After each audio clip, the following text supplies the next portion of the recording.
कृष्ण ने विराट स्वरूप दिखाने में अपना विभत्स रूप ही दिखलाया। क्यों?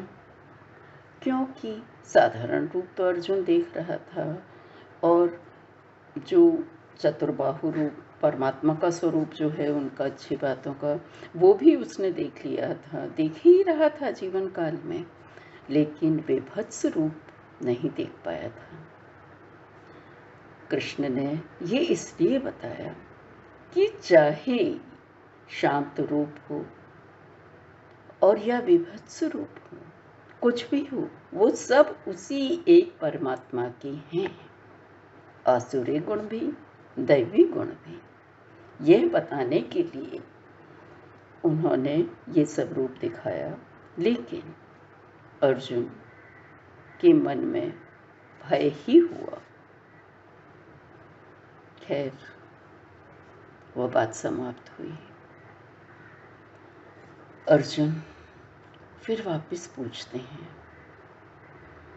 निर्गुण या कि सगुण रूप से भक्त तुम्हें पूजा करते, दोनों में से कौन श्रेष्ठ है?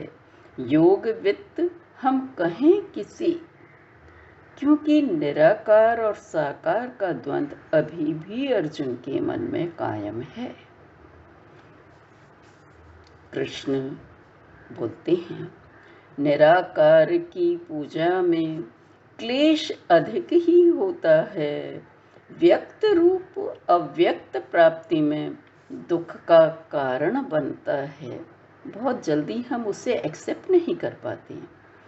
अभ्यासों से ज्ञान श्रेष्ठ है, ध्यान श्रेष्ठ है ज्ञानों से। श्रेष्ठ कर्म फल त्याग ध्यान से, शीघ्र शांति मिलती इससे। वो अब शॉर्ट में वही चीजें वापस बतला रही हैं। निरहंकारी निर्द्वेषी, मानापमान में भी है सम। शीत उष्ण सुख दुख में सम, ओ आसक्तिहीन हरदम। यह कहकर योगी की मानसिक स्थिति बतला दी। जानने योग्य जो है जिसको जाने, तब आनंद मिले। वह अनादि पर ब्रह्मन है सत असत, यही मेरा कहना। सत असत कुछ भी नहीं है, दोनों ही है। सब कुछ वही है, सब कुछ ही है वासुदेव। सब प्रकार से सभी कार्य प्रकृति द्वारा ही होते। मैं तो रहा अकर्ता केवल, यह देखे सो ही देखे। बस यही मानना है तुम्हें कि मैं अकर्ता हूँ, प्रकृति काम कर रही है मेरे द्वारा, बस। अर्जुन फिर भी नहीं समझ पाता अच्छी तरह, तो पूछता है, त्रिगुणातीत के लक्षण क्या? आचार कौन से होते हैं? प्रभु बताएं किस उपाय से त्रिगुण परे हो जाते हैं? सत रज तम, इनके बारे में पूछ रहे हैं। कृष्ण बोले, सत्व रज तम तीनों गुण प्रकृति से उत्पन्न होते। महाबाहु अव्यय आत्मा को ये तन में बांधे रखती, क्योंकि इन्हीं के अनुसार वो काम करता है। सतगुण सुख की ओर करे, रज कर्माभिमुख करे उसको। ज्ञान ढके तम अप्रमाद की ओर बढ़ाए प्राणी को। यही काम है उन तीनों का। तो गुण से विचलित ना होकर, कोई भी गुणों सत रज तम, वह साक्षी सम स्थित रहता। कौन? योगी। गुण ही स्वयं कार्य करते, यह जान कभी ना वो डिगता।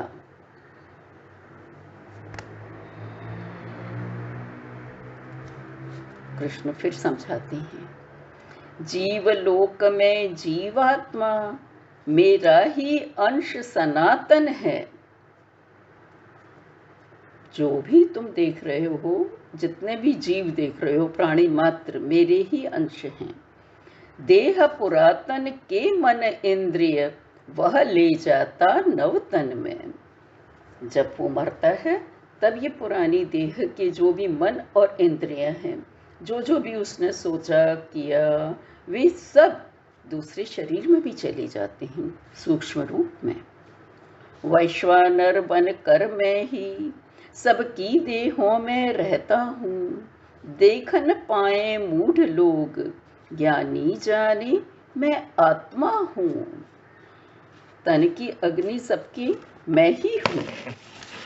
काम, क्रोध और लोभ यही हैं तीन तरह के नरक द्वार। नष्ट करें ये ही हमको, है उचित उन्हीं का करना त्याग।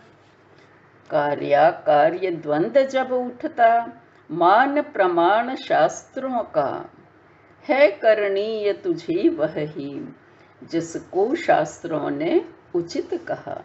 वो समझ गए इसके मन में अभी तक द्वंद्व है, तो उन्होंने कहा जब भी ये द्वंद्व उठे ना, तो जो प्राचीन शास्त्र हैं, जिनको ऋषि मुनियों ने लिखा है, सब कुछ प्रयोग करके तुम उसको ही प्रमाण मानना और तू उनके अनुसार ही काम करना, तेरा द्वंद्व हट जाएगा।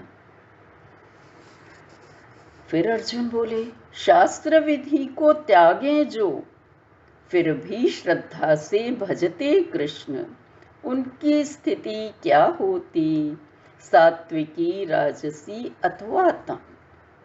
मान लो मैं शास्त्र के अनुसार नहीं करूं, पर फिर भी तुम्हारे प्रति मेरे को श्रद्धा हो, तो मेरी स्थिति कौन सी होगी, सात्विकी, राजसी अथवा तम।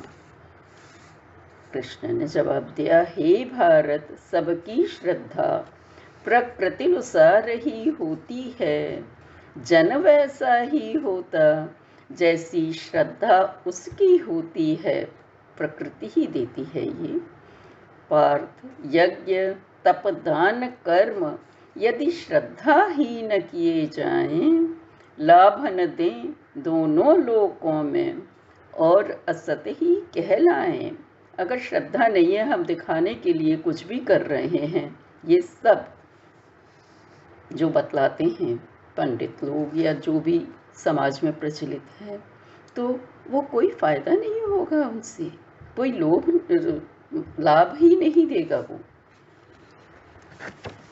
अर्जुन बोलता है, हे महाबाहु, हे ऋषिकेश, हे केश दैत्य के संहारक, त्याग और संन्यास तत्व बतलाओ मुझको पृथक पृथक। अब मुझे त्याग और संन्यास इन दोनों को अलग अलग बता दो। तब कृष्ण ने जवाब दिया, तनधारी के लिए सभी कर्मों का त्याग ना है संभव, फल त्यागी को इसीलिए त्यागी कहना ही है सम्मत। त्यागी तो वही है जो कर्म के फल को त्याग दे, बस। दोष युक्त होने पर भी कौन्ते न सहज कर्म त्यागी, सभी कर्म हैं दोष युक्त, अग्नि में धुआं रही जैसी। बोलते हैं कुछ कर्मों में दोष है, जैसे तुझे युद्ध में दोष दिखलाई दे रहा है, लेकिन फिर भी तू इसको मत त्यागना, क्योंकि जैसे अग्नि में धुआं होता है, तो सभी कर्मों में कुछ न कुछ तो दोष होगा ही, नहीं त्यागो। अहंकार के वश में हो तू, कहता युद्ध करूंगा ना, वही करेगा परवश सा तू, प्रकृत कर्म से मुक्ति ना। तू अभी जो बोल रहा है मैं युद्ध नहीं करूंगा, लेकिन फिर भी तू करेगा, चाहे मैं कहूं या न कहूं, बाद में करेगा। कैसे? क्योंकि जो स्वाभाविक कर्म है तेरे लिए, जो स्वभाव है तेरा, उससे किसी की छुट्टी नहीं होती, वो प्रकृति दे रही है, तेरा जन्मजात स्वभाव है, तो तू करेगा, उसके वश होके करेगा और किसी के कहने से न करेगा। पार्थ तेरे हित गुह्य ज्ञान के, इस छिपे ज्ञान के, ये एकदम डायरेक्ट नहीं है ज्ञान, प्रत्यक्ष ज्ञान नहीं है, अप्रत्यक्ष रूप से है। हम उसके अंदर देखेंगे तब जान पड़ता है। तो पार्थ तेरे हित गुह्य ज्ञान के वचन सभी मैंने उचरे, इन्हें विचार भली भांति, फिर वो कर जिसमें अर्थ लगे। हे अर्जुन, तू अभी नहीं सोच रहा है, थोड़ा समय ले ले, लेकिन सुन, सोच और फिर वो कर जो तेरे को समझ में आए। तू स्वतंत्र है जैसे मैं स्वतंत्र हूं। तब अर्जुन बोलता है, आपकी कृपा से हे अच्युत, संदेह मोह सब नष्ट हुआ, स्मृति स्थिति पाकर अब कर लूंगा आपका कहा। हे कृष्ण, अब मेरा मोह भी समाप्त हो गया, संदेह द्वंद्व सब कुछ खत्म हो गया, और अब मैं आपका कहा हुआ कर लूंगा।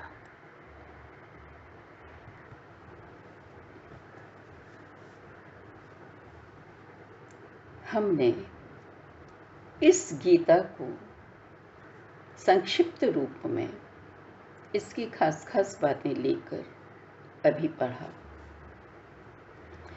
कर्तव्य में प्रवृत्त कर देने वाले इस ग्रंथ को कर्तव्य ग्रंथ कहना अनुचित न होगा। क्या कर्तव्य है, अर्जुन को यही बतलाया है। लोक दृष्टि को ध्यान में रखकर ही यह गीता कही गई है।